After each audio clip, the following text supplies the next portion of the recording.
Selamat siang sobat-sobat kurang kerjaan. Kembali lagi dengan saya, pemuda kurang kerjaan. Dan bagi kalian yang suka dengan pembukaan lebay, gak usah nonton karena kita tidak pakai lebay.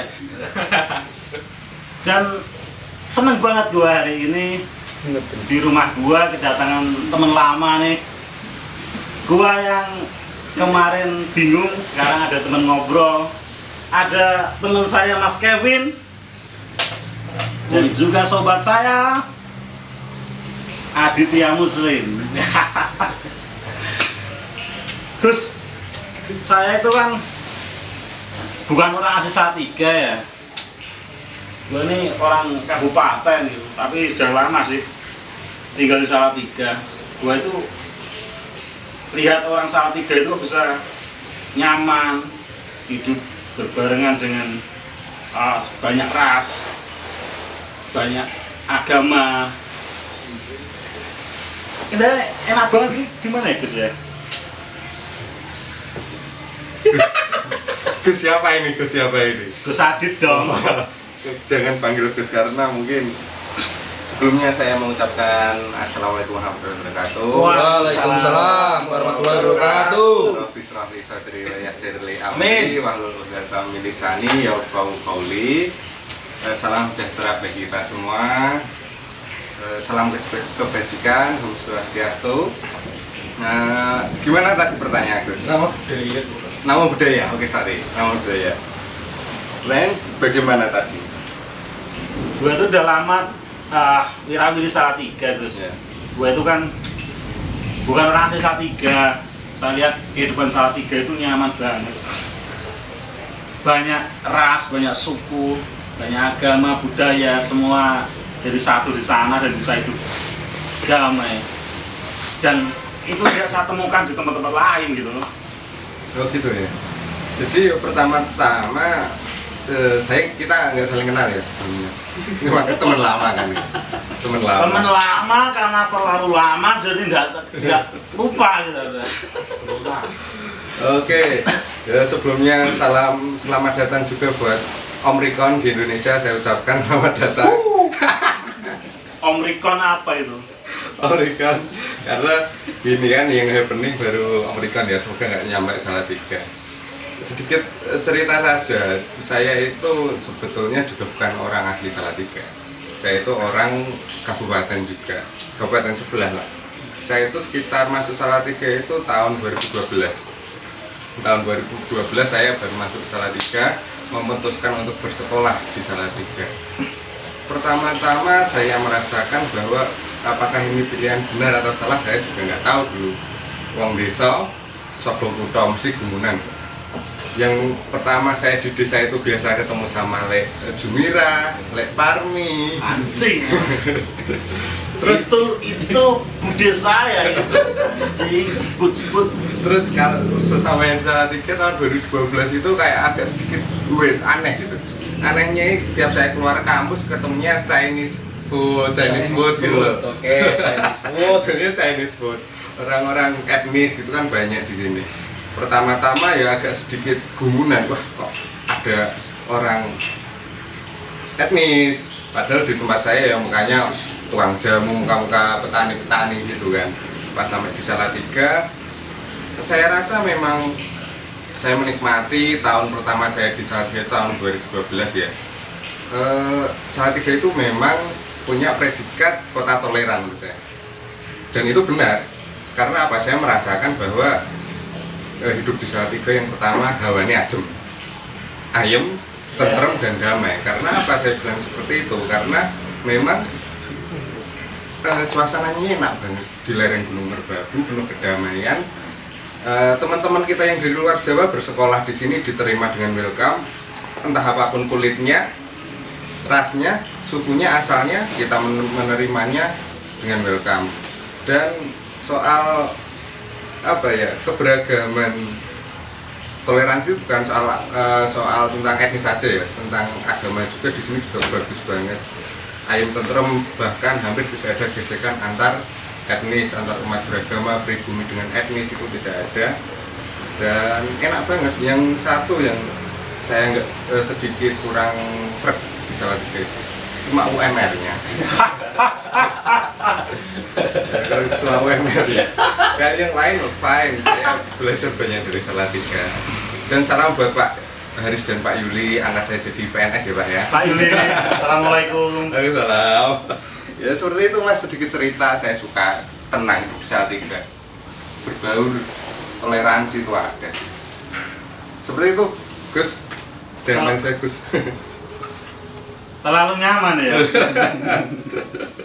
Emang kalau kita bicara toleransi, Salatiga kan juga untuk tahun ini ya, malah hampir beberapa tahun berturut-turut dapat penghargaan sebagai kota tertoleran. Dan saya yang sebagai warga di luar Salatiga itu kan juga merasakan itu bukan cuma mitos gitu. Istilah kota tertoleran itu bukan sekedar mitos, dan itu memang benar-benar terasa ya Gus ya. Iya. Jadi terasa sampai ke luar-luar daerah ya. Nyaman bagi kami yang dari luar daerah. Saya juga kurang tahu loh, ternyata Gus saya ini, teman lama saya, ternyata juga bukan asal Salatiga. Gila. Tapi dia juga ternyata sangat nyaman dari Salatiga. Karena memang kalau Salatiga apa dalam bahasa ilmiahnya apa Gus? Moderat kita atau gimana? Bukan. Kalau masalah kenapa apa ya, moderat itu kan memang istilah ya. Iya. Istilah yang diberikan oleh seseorang tentang bagaimana kita menyikapi sesuatu. Moderat itu kan sedang-sedang wae, rasa lebay. Di tengah-tengah, tidak kepunjulan lah. Kepunjulan. Kalau menurut saya juga itu kok, kenapa kok saya ayam di Salatiga, karena memang tata kotanya bagus ya Mas Toib. IAIN sama UKSW itu kan apa ya, dua universitas besar, Luar biasa itu.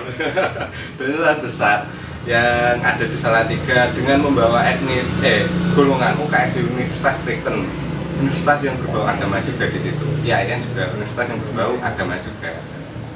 Tapi mereka juga hidup berdampingan, fine, saling membangun Salatiga. Tata kota good, IAIN letaknya bagus, lapangan Pancasila bagus, Sembira Loka juga bagus.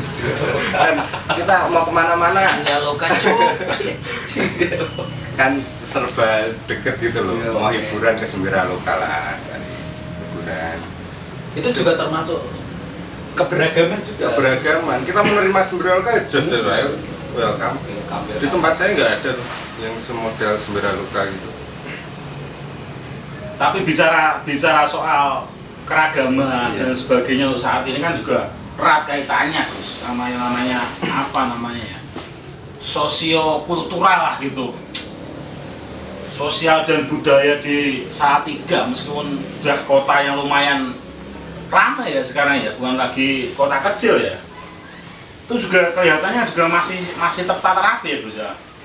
Masih menurut saya. Ya Mas Taib gimana?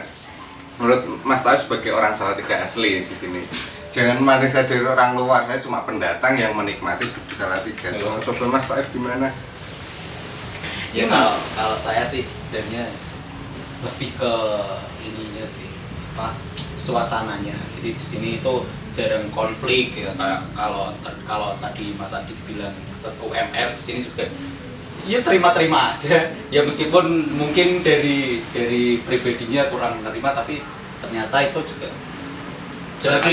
bagi yang belum tahu ya, UMR Salatiga tahun ini naik 20.000. Gua relate karena gua emang dulu di sini ya. Dan itu ternyata bisa diredam ya Bos ya. Bisa diredam, maksudnya nggak ada timbul konflik untuk masalah itu kan sebenarnya masalah isu-isu yang sensitif kalau di daerah lain, kalau di kota-kota besar, Tangerang itu kan dia. Iya, saya juga mau menambahkan sih. Kalau soal UMR yang saya sampaikan tadi, kenapa nggak meledos, kenapa nggak up? Ya mungkin karena yang ngapin siapa bro? Oh gitu ya? Iya. Sebagai teman saya sih ada dulu mantan ketua SPN. Dengan kondisi seperti ini dia itu silence. Tahu silence nggak Mas? Dia itu diam aja, entah dia disogok, maaf ya, Entah dia udah sorry, entah memang udah dapat privilege tersendiri tanpa menjadi tangan panjangnya teman-teman karyawan, saya nggak tahu. Cuma naik 20.000 itu dalam sejarah memang pernah ada nggak? Mungkin baru kali ini, karena saya sejauh ini ya saya tuh jadi buruh pabrik itu hampir 8 tahunan. Dan itu hampir rata-rata kenaikan bisa kita taruh lah hampir kata 100.000 itu per tahun pasti. Baru kali ini 20.000, gua beli satu Marlboro aja tombok gitu anjing. Emang kayak gini mungkin yang paling lihat saya, karena saya emang yang berkecimpung sebagai buruh ya. Iya sih. Dan mungkin bagi teman-teman SP, tolonglah kita dibantu gitu untuk komunikasi birokrasinya sama yang di atas gitulah ya. Menyalur lah. Tapi mungkin kalau saya lihat dari sudut pandang saya sebagai buruh, karena emang SPL sendiri juga buruh kan ya. Iya. Meskipun dia statusnya sebagai wakil karyawan, tapi dia juga buruh. Dia pun juga mungkin juga ada ketakutan khusus apabila harus memang out untuk apa ya namanya ya, dobrak gitu dan sebagainya gitu. Tapi ya kita terima kasih lah, sudah banyak diwakili oleh serikat. Untuk ini Gus, sosial budaya, karena kalau tempat saya itu kan emang ya karena emang masih tradisi itu luar biasa ya, memang seperti budaya-budaya yang masih sangkutannya dengan ibadah, ibaratnya seperti tempat saya Asina dan sebagainya itu masih berjalan sangat bagus gitu. Apakah di kota yang notabene Salatiga sudah jadi kota besar itu juga masih tertata hal semacam itu gitu. Ya, menurut saya gini ya, kalau kita ngomongin soal sosiokultural di Salatiga atau entah di mana saja, menurut saya itu ada hal sensitif. Karena apa? Karena memang setiap hari di Indonesia itu bukan negara atas nama agama tertentu memang. Betul. Kita memang mengayomi banyak agama, banyak kultur, suku dan budaya di situ. Setiap hari memang hampir semua orang itu kegiatannya tidak bisa terlepas dari yang namanya agama dan ibadah. Iya. Kalau kita bahas seperti ini agak sensitif juga sih. Iya, iya. Tapi memang kalau di Salatiga itu saya nggak menemukan yang saya sampaikan di awal tadi, tidak ada gesekan, tidak ada memang hal yang apa ya, tidak ada hal yang memang bentrok antar etnis atau antar pemeluk agama, itu tidak ada, karena memang toleran tadi Gus. Iya, saling menghormati gitu ya. Jadi saling beriringan bersama. Emang damai kayak gitu. Kalau semua berpikiran seperti teman saya ini, mungkin Indonesia tetap akan damai. Saya mau tanya Gitu. sedikit Gus, menurut Anda toleran itu gimana? Kalau saya sih apa ya, kita nempatin aja sesuai porsi kita gitu. Misalkan Gus Adit suka kopi susu lah, saya nih sama susu, saya minumnya ini. Ya aku bisa duduk bersama bareng ngobrol tanpa harus mencelak minumannya. Dan Gus Adit juga nggak usah nyela minuman saya. Itu mungkin menurut saya versi sederhananya seperti itu. Daging memang. Anjing, daging apa? Gini Mas Adit, Ya. kalau di Indonesia ini kan kita tahu ya, banyak sekali tentang isu tentang pergesekan agama, pergesekan tentang kultural tadi. Nah, kenapa di Indonesia selalu seperti itu? Padahal kan katanya tadi mengayomi banyak agama. Apakah itu ternyata tujuannya belum tercapai? Atau gimana? Atau ada pengalaman lain? Gini, sedikit cerita saja. Kalau menurut saya itu isu tentang agama itu memang sedikit, yang saya sampaikan, sensitivitasnya tinggi kalau kita terlalu menuju ke arah situ. Yang pertama, kita menilik ke sejarah saja tentang dasar negara kita, Mas. Dasar negara kita kan Pancasila ya, Gus ya. Ya, betul. Dan sebelumnya itu saya pernah baca bahwa sebelum lahirnya Pancasila itu ada Piagam Jakarta. Piagam Jakarta yang mana di pasal 1 itu itu bukan ketuhanan yang maha esa. bukan ketuhanan yang maha esa, tapi berketuhanan atas bersyariat atas nama pokoknya gitulah, syariat Islam lah ya. Iya. Menurut syariat Islam, tapi kan diperjuangkan oleh founding father kita untuk menghapus tentang Kata Islam. eksklusivitas Islam di situ, karena memperjuangkan teman-teman kita yang non Islam dan warga timur, bagian timur kan.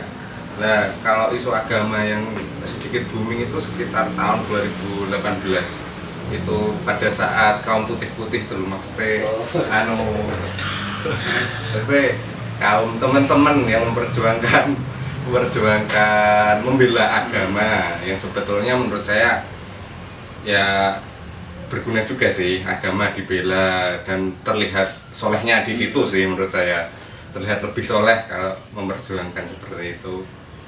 Saya berterima kasih kepada teman-teman itu, tapi menurut saya ya itu tadi, agama adalah hal yang sensitif dan kebanyakan di kita itu adalah kaum sumbu pendek, Mas. Menurut saya, maaf ya kalau katanya sedikit kasar ya, yang sedikit-sedikit panas karena kefanatikannya terhadap salah satu agama, kepercayaan mereka. Kalau saya, pengalaman pribadi saya hidup di Salatiga yang saya ceritakan tadi, saya berkumpul dan bergaul dengan teman-teman non-Islam, it's fine. Dulunya saya ngerasa kalau ada orang non-Islam itu aneh. Dalam hati saya, kafir nih orang kan gitu. Tapi kan pada akhirnya saya kan enggak lah, ternyata dia juga baik. Seperti yang almarhum Gus Dur katakan, jangan pernah tanyakan agamanya, tapi tanyakan asal dia berbuat baik, jangan pernah tanyakan agamanya. Teman-teman saya itu juga non Islam tapi baik loh. Seperti saya dulu di Salatiga dan sekarang masih di Salatiga itu, kalau mereka teman-teman non Islam itu Natalan, saya pernah ikut jaga PAM, jaga pengamanan malam Natal misa itu saya pernah. Terus pernah saya pada saat itu jaga dan dikasih nasihat sama teman saya bahwa dia berpikir kalau saya mendukung kekafiran. Saya pernah itu di posisi seperti itu, ikut jaga PAM Natal, terus diceramai kalau saya ikut mendukung kekafiran seseorang seperti itu. Tapi di saat itu enggak sih, enggak se ekstrim itu menurut saya. Bicara tentang moderat, Iya. itu tadi kan kata-kata sebenarnya itu sumbu pendek itu kan artinya kan bisa lebih ke kiri atau ke kanan. Iya. Nah, moderat itu kan jangan terlalu berlebih, pas di tengah-tengah. Itu gimana ya? Saya kan orang awam nih, nggak bisa mungkin memposisikan saya di tengah itu gimana itu? Tips-tips Caranya itu, Gus. Oke. Sedikit melenceng, saya kasih gambaran umumnya seperti ini. Ini saya bukan penyuluh agama, saya bukan siapapun di sini, saya cuma sharing-sharing sama Gus Lutfi bin Yahya. Bin Yahya bukan? Bin Nathan.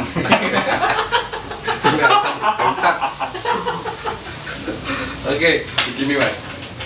Jadi gesekan antara agama itu bukan hanya terjadi di antar agama, tapi di dalam satu agama pun sering terjadi gesekan. Iya, betul. Iya. Betul.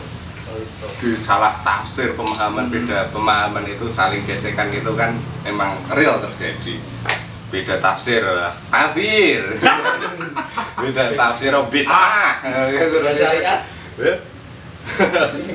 Sorry. Itu kan seperti itu. Bener, Cok, gitu.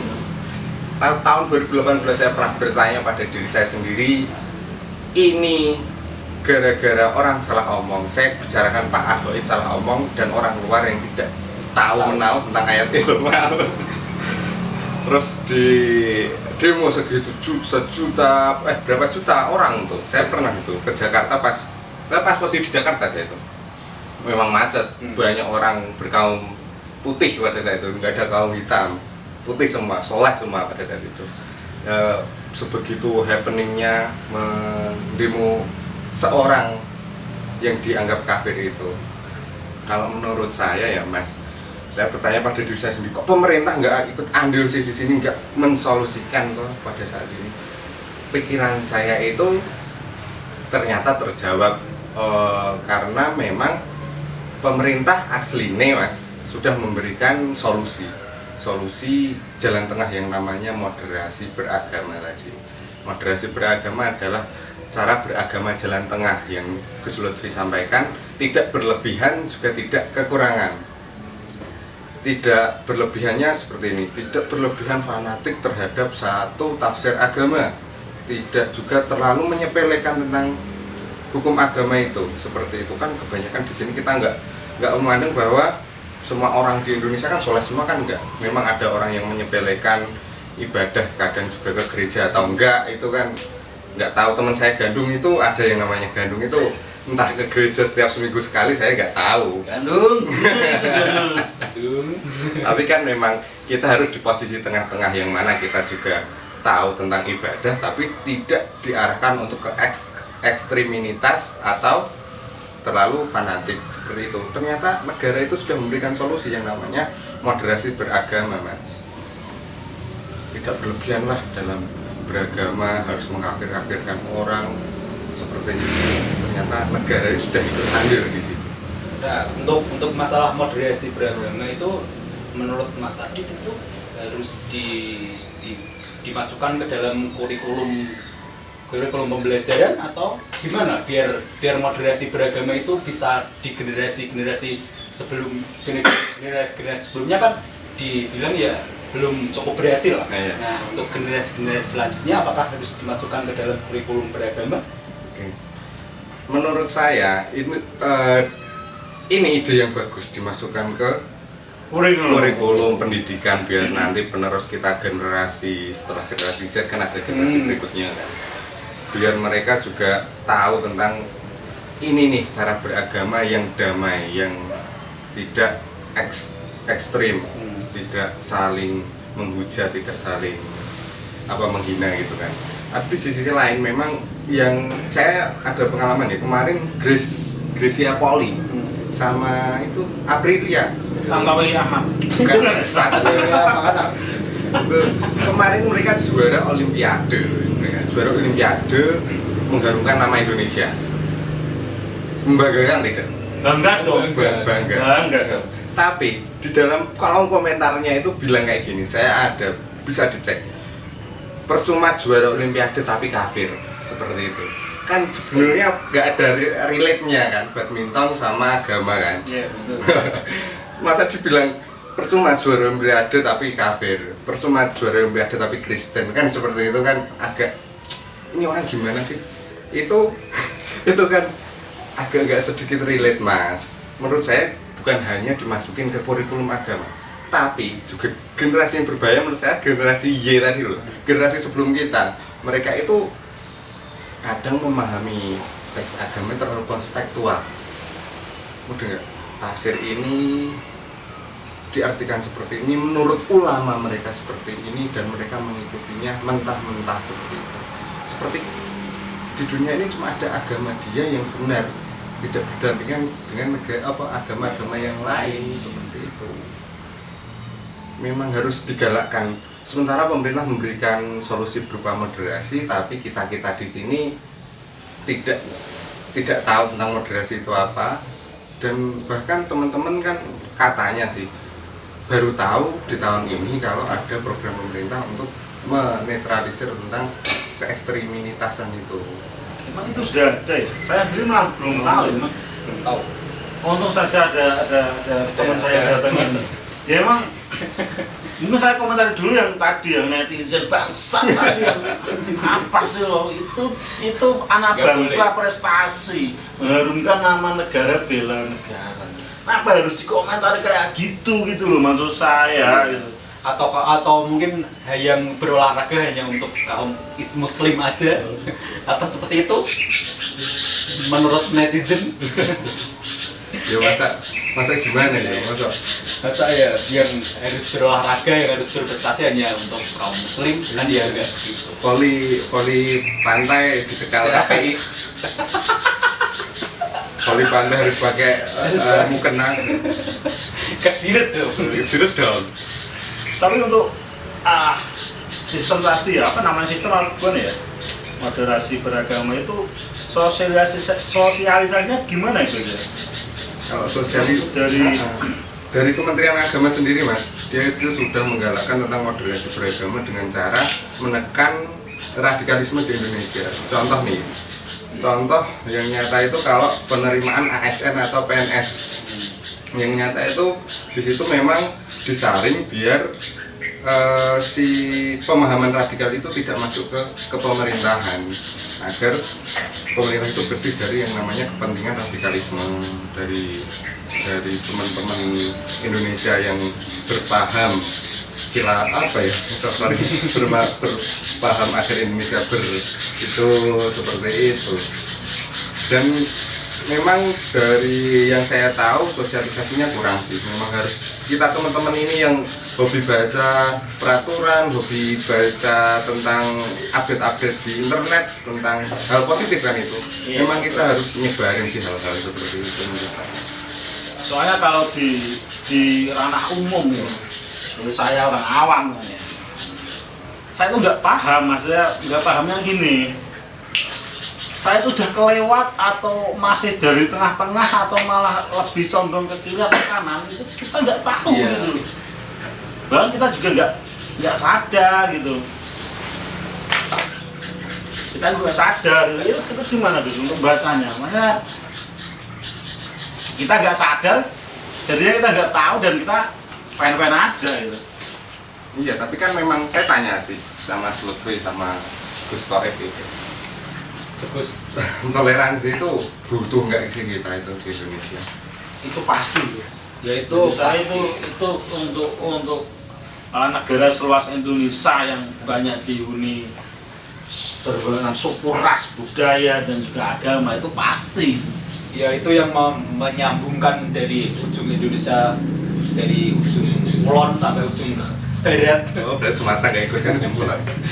Itu kan ya sebenarnya ya toleransi itu sih kalau menurut saya. Nah ini kan kalau masalah toleransi sebelumnya, nah ini kan sebenarnya kalau masalah toleransi itu menurut Mas Adit, apakah itu dibentuk dari lingkungannya, lingkungan dia, kalau dari dia mereka dari lingkungan yang toleran kalau menurut Mas Adit, apakah itu nanti akhirnya yang menjadikan pribadinya itu berpikir seperti itu, toleran. Kalau dia dia berasal dari lingkungan yang kurang toleran, dia akan menjadi manusia yang kurang toleran atau gimana? Iya. Gimana nih Gus? Kalau saya sih toleransi kan memang cara pikir, cara pandang juga perilaku kan. Perilaku kita bukan hanya gue harus toleran nih, gue harus toleran, mikir doang, tapi pas ketemu yang beda dia menghujat, itu kan bukan toleran namanya. Tapi juga harus diwujudkan dengan perilaku. Seperti contoh saya tadi bicarakan, dulu saya ketemu orang yang agamanya beda, itu agak aneh dan kafir ini kan. Itu dari lingkungan sebelumnya. Lingkungan sebelumnya dan memang circle pertemanan itu memang mempengaruhi cara pandang kita, cara pikir kita, perilaku kita memang mempengaruhi Mas. Kurikulum sekolah juga. Kalau agama itu kan paling 1,5 jam di SMP SMA kan, itu pun konstekstual banget, nggak mengarahkan ke moderasinya, nggak mengarahkan beragama menurutmu baik nggak apa-apa lakukan, tapi jangan pernah menyinggung orang lain, kan nggak dijelasin seperti itu kalau saya sekolah dulu. Jadi kalau sekarang sih saya kalau temenan sama non-is contohnya, saya tanya dulu nih, kamu ke gereja nggak hari ini? Kalau ke gereja, ya udah nanti after kamu ke gereja kita aktivitas.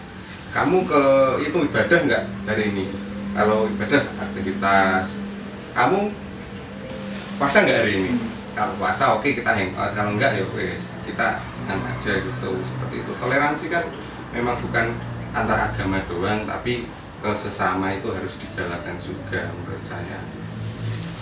Lingkup pertemanan dan pertemanan sekarang sih Mas menurut saya, yang kayak teman-teman nih, maaf ya tapi ya, saya itu ada sedikit gejala tentang teman-teman yang cewek terutama.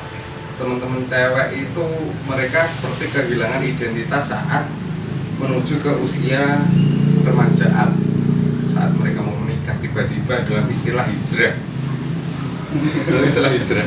Oke, saya tidak pernah masalah tentang itu. Tapi kok semendadak itu, Pak? Saya ada teman kok semendadak itu ya. Tiba-tiba dia eksklusif banget gitu, tertutup banget. Padahal dulu sama saya juga salaman tanpa hasrat kan, kita yang penting salaman juga fine-fine saja. Tapi saya menghargai dia, Mas. Kalau kepercayaan dia bersalaman dengan saya itu haram, it's fine, nggak apa-apa. Tapi kok semendadak itu tiba-tiba pengen jodoh yang soleh, imam yang soleh, tapi tiba-tiba mendadak hijrah gitu kan. Tapi hijrah dengan tujuan ya. Tujuan tertentu. Tapi kadang juga saya kaget juga sih punya teman-teman yang seperti itu. Lingkungan, Mas, saya jawabnya lingkungan juga mempengaruhi. Instagram, post atau YouTube itu sekarang kan memang gencar-gencarnya ya, kajian dari manapun sekarang gampang banget nih kita dapat. Terus di kajian itu seperti ini contoh. Dulu kalau kamu pakai jilbab segini haram, neraka kamu kan itu kan ada. Itu kan ada kan. Jadi Mas, selain lingkungan juga media sosial sekarang itu memang tanpa filter. Jadi harus kita sebagai orang-orang yang mungkin ingin menggalakkan toleransi di Indonesia memang harus kasih edukasi ini. You mau pakai tafsir manapun silahkan, asal damai, nggak pernah ngafirin orang di depannya, nggak pernah jelek-jelekin orang di depannya. Menurut saya it's fine. Dengan perkembangan media sosial sama internet di belakang di 5 tahun terakhir ini kan memang sangat terbuka ya. Informasi dari manapun sangat terbuka. Nah, dan perkembangan internet itu apakah juga mempengaruhi tentang open minded atau keterbukaan pikiran. Jadi kalau kita bayangkan kalau misal kita di 5 tahun terakhir ini nggak ada internet, mungkin kita masih tertutup dengan lingkungan kita. Jadi lingkungan kita yang membentuk, lingkungan kita yang mempengaruhi perilaku kita. Kalau sekarang kan jadi kita bisa meniru perilaku dari budaya Barat, misalnya budaya Eropa, budaya kearab-araban yang sekarang lagi booming. Nah, apakah dia mempengaruhi menurut Mas Adi? Menurut saya memang mempengaruhi, karena contoh seperti ini. Dulu kasus, kembali lagi ke 2018. Mungkin kalau di 2018 itu tidak ada internet, tidak ada YouTube, tidak ada Facebook, tentang ujaran si Pak Ahok. Teman-teman saya yang soleh itu tidak mungkin berkumpul sebegitu banyaknya, karena memang penyebarannya itu sangat cepat, Mas, dan itu dipandang sebagai hal yang menurut saya internet itu sebuah mata pisau yang bermata dua ya. Bermata dua ya. Kita bisa menggunakannya dengan segi positif dan segi negatif juga. Negatifnya seperti itu, ternyata dia bisa mengancam keberadaan bangsa dan negara di situ. Ikut andil bangsa di situ kan bisa mengancam tuh. Di sisi lain, memang kalau kita sebagai orang itu harus memang harus bijak menggunakan internet ya. Kalau memang itu pengaruhnya positif, oke, it's fine. Input positif buat kita terima dengan bagus. Tapi sementara kalau buat ujaran kebencian, hate speech atau yang lain, itu juga gampang banget. Kita harus filter nih pada diri kita, karena kita harus kasih analogi. Kalau kasus itu cepet banget nyebar, sebegitu cepatnya dan besarnya, kalau kita nyebarin positif, apakah sebegitu besarnya juga? Harusnya bisa dong. Harusnya. Memang caranya aja, caranya agar kita cepet itu gimana seperti itu. Kalau kita bisa kembali ke dengan 2018 itu kan titik balik. Iya, mungkin titik pemecah bahwa itu nanti jadi berbondong-bondong dan sebagainya itu kan ada salah satu video yang dulu pernah dihapuskan. Tapi satu pihak itu dia berpikiran memang itu salah satu bentuk bela agama, dan salah satu pemikiran juga itu bisa jadi berkepanjangan dan akhirnya sampai saat ini gitu. Iya. Kalau sudut pandang Gus Adit itu gimana ya? Apakah itu salah satu bisa dibenarkan bahwa itu salah satu bentuk saya bela agama dan sebagainya? Kalau pendapat ekstrim saya sih. Ekstrim apaan sih? Tapi maaf kalau ini salah kan pendapat orang awam ya Mas. Iya. Tuhan itu maha besar, maha kuat. Dia itu maha segalanya. Apakah perlu dia dibela dengan kekuatan besarnya? Pertanyaan itu menurut Anda gimana? Tuhan katanya kan maha besar, maha segalanya. Iya. Terus ada nih seorang, saya nggak nyebut kelompok. Iya.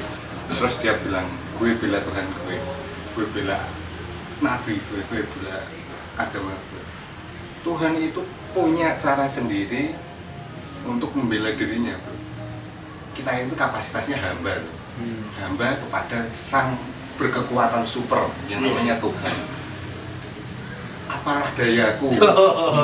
Iya, betul. Menurut saya seperti itu. Nah, Kok ya itu kan pendapat masing-masing. Kalau saya berpendapat masalah itu harusnya bisa diselesaikan dengan cara musyawarah. Dalam konsep moderasi itu ada konsep musyawarah. Terus kita memang harus konsepnya tasamuh toleransi itu loh. oh iya. Itu kan memang harus digalakkan. Musyawarah itu nggak perlulah kita langsung panas, langsung bawa berbet obong ke orang kan, enggak kan. Kita harus klarifikasi dulu maksudnya apa. Sementara pas saat itu enggak seperti itu. Malah saya memandangnya ya, jadi berkelanjutan mungkin sampai sekarang itu agama dijadikan sebagai alat, Mas. Politik Sudah seperti itu ya. ini menurut saya mungkin loh, pandangan pribadi saya, maaf kalau salah. Maaf ya. Kan sedikit ya Mas. Sekarang itu kayak tahu kasus pemerkosaan 21 santri. Oh iya, sama Mas Toib. Iya, betul. Nah, itu kan memang karena yang pertama emang kita itu negara religius dan umat negara kita itu memang religius, ingin beribadah dengan baiknya, tapi ada oknum yang menggunakan apa itu atas nama agama terus melakukan hal keji seperti itu kan seharusnya tidak boleh. Kalau kamu atas nama agama melecehkan orang itu sudah ekstrim, atas nama agama kamu melanggar hukum itu sudah ekstrim. Konsep-konsep moderasi seperti itu memang kita harus galakkan seperti itu. Dan menurut saya Mas, untuk apa ya, saya sambung lagi, jangan sampai agama itu kan masalah pribadi kita dengan Tuhan, ibadah itu masalah pribadi kita dengan Tuhan. Jangan sampai menggunakannya bukan untuk kepentingan lain, untuk kepentingan political tools. Mungkin ada alat politik, untuk alat seperti santri tadi, kamu harus taat pada gurumu. Atas nama itu dia memperkosa dua anak, itu kan menurut saya memang keji itu. Seperti itu Mas. Untuk ini Bos, kaitannya kan dengan tadi yang sudah dijabarkan. Itu kan ada dua kan. Ya mungkin kalau saya yang pribadi nggak tahu, itu kan biasanya kan amar ma'ruf nahi mungkar gitu. Biasanya seperti itu kan. Oke lah, mungkin bagi yang ada yang berpandangan amar ma'rufmu boleh tuh ini. Tapi bagaimana kamu mengaplikasikan nahi mungkar gitu? Ya mungkin salah satu yang mungkin jadi pemikiran ya dengan hal-hal yang tadi itu mungkin ada salah satu mungkin ya oknum atau teman sebagainya, kalau nggak tahu, yang itu intinya mengaplikasikan nahi mungkar. Mungkin itu pandangan Mas Adit sendiri. Oh, saya di sini jadi itu narasumber nih. Iya, ini Dari tadi ini mumpung saya kedatangan teman lama yang memang ya lebih tahu dari saya kan, mumpung kan juga ada ilmu yang daging apa mana. Kalau saya sih, menurut saya kembali lagi, agamamu itu urusanmu sama Tuhanmu. Iya itu. Amar ma'ruf nahi mungkar, berbuat baik dan menjauhi tentang kejelekan seperti itu kan. menurut saya itu tentang persepsi masing-masing Mas Lutfi. Jadi bukan ranah saya menilai atau mendikte tentang ibadah orang lain atau tentang cara beragama orang lain. Kalau dia contoh nih Ibnu bin Fulan gitu. Ibnu bin Fulan KTP-nya Islam. Fulan bin Fulan, maaf. Sorry, dia Fulan bin Fulan KTP-nya Islam. Terus datang ke Natalan orang lain. Terus dia minum. Iya. Itu tidak iktidal, Mas. Konsep beragama moderasi itu harus, meskipun kamu toleransi, kamu harus iktidal, harus tegak dan lurus. Tahu dong itu kalau minum